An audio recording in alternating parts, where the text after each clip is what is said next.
से पूछा कि हम इस गांधी को राष्ट्रपिता कहते हैं, किस प्रमाण पत्र के आधार पर कहते हैं, किस सर्टिफिकेट के आधार पर कहते हैं, ऐसा कौन सा प्रशस्ति पत्र है, ऐसा कौन सा सर्टिफिकेट है जिसके आधार पर यह सिद्ध होता है, जिस दस्तावेज के आधार पर यह प्रमाणित होता है कि Gandhi is the father of nation. क्योंकि हम पिछले 7 दशकों से गांधी को फादर ऑफ नेशन पढ़ रहे हैं, लेकिन हमारे पास अपने बच्चों को बताने के लिए कोई प्रमाण नहीं है।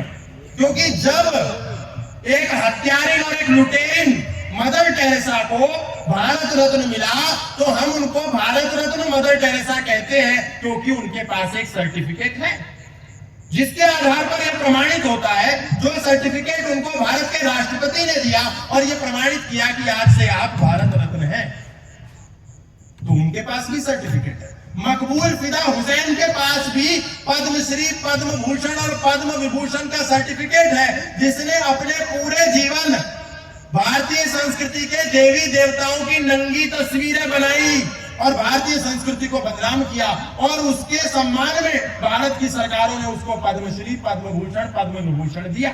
उसके पास भी सर्टिफिकेट है। लेकिन ऐसा कौन सा सर्टिफिकेट है जो भारत की सरकार ने, भारत के सत्ता व्यवस्था ने उस समय गांधी जी को दिया हो, कोई अंग्रेजों ने दिया हो, या भारत की सरकार ने भारत आजाद होने के बाद दिया हो? ऐसा कोई सर्टिफिकेट है तो एक बार दिखाइए।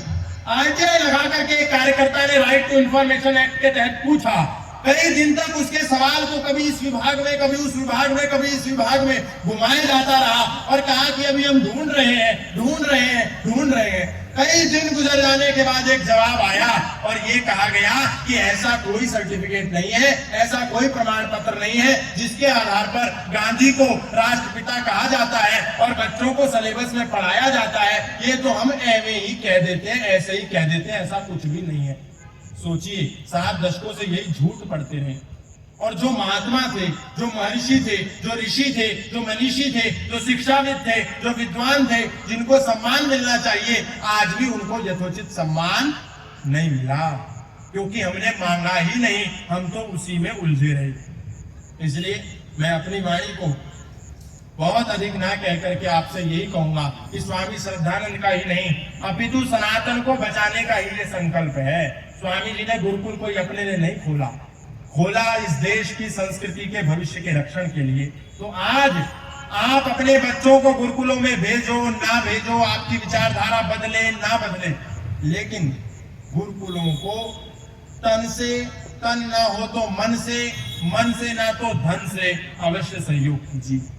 आप मंदिरों में खूब पैसा देते हैं, जाकर के सोने के छत्र चढ़ाते हैं, मनौती मांगते हैं, भंडारे कराते हैं, जागरण कराते हैं, संध्या कराते हैं, न जाने क्या क्या कराते हैं। खूब कराइए, लेकिन भारतीय संस्कृति केवल इन जागरणों से, केवल इन भजन संध्याओं से बचने वाली नहीं है। भारतीय संस्कृति को यदि बचाना है तो अग्रतः चतुर्वेदा पृष्ठतः ससरम धनु इदम ब्रह्मम इदम शस्त्रम शापादपि शरादपि शस्त्रेण रक्षति राष्ट्र शास्त्र चर्चा प्रवर्तते। एक हाथ में भाला और एक हाथ में माला, एक हाथ में शस्त्र, एक हाथ में शास्त्र, एक हाथ में शास्त्र, एक हाथ में शांति, एक हाथ में क्रांति। हमको दोनों का समन्वय लेकर के चलना होगा, और इसका समन्वय, इसका अभूतपूर्व समन्वय यदि कहीं हो सकता है तो वो केवल और केवल गुरुकुल में हो सकता है।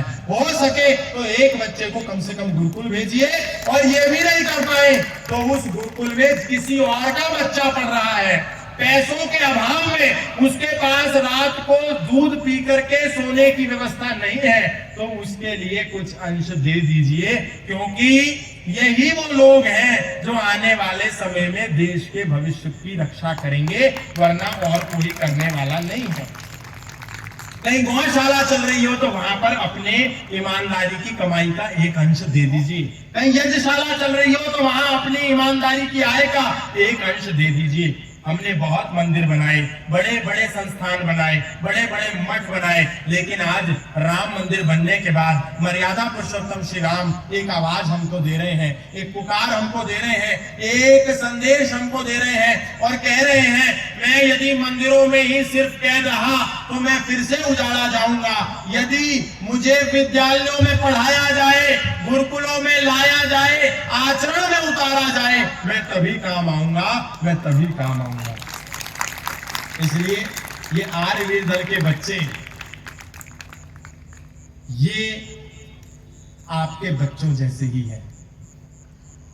आप अपने बच्चों को जिस प्रकार धन देते हैं, अपना ऐश्वर्य देते हैं, अपनी संपत्ति में पॉकेट मनी देते हैं, कुछ उतना ना सही तो उसका 0.01% इनके लिए भी कुछ कीजिए, ताकि आने वाले समय में जब आपके अस्तित्व पर संकट आए तो यही तलवारें जो ये प्रदर्शन कर रहे थे ले करके आपकी रक्षा में ये खड़े मिलें। ये हम सबका उत्तरदायित्व है। और अपने खुद के बच्चों को जैसे अपनी संपत्ति का उत्तराधिकारी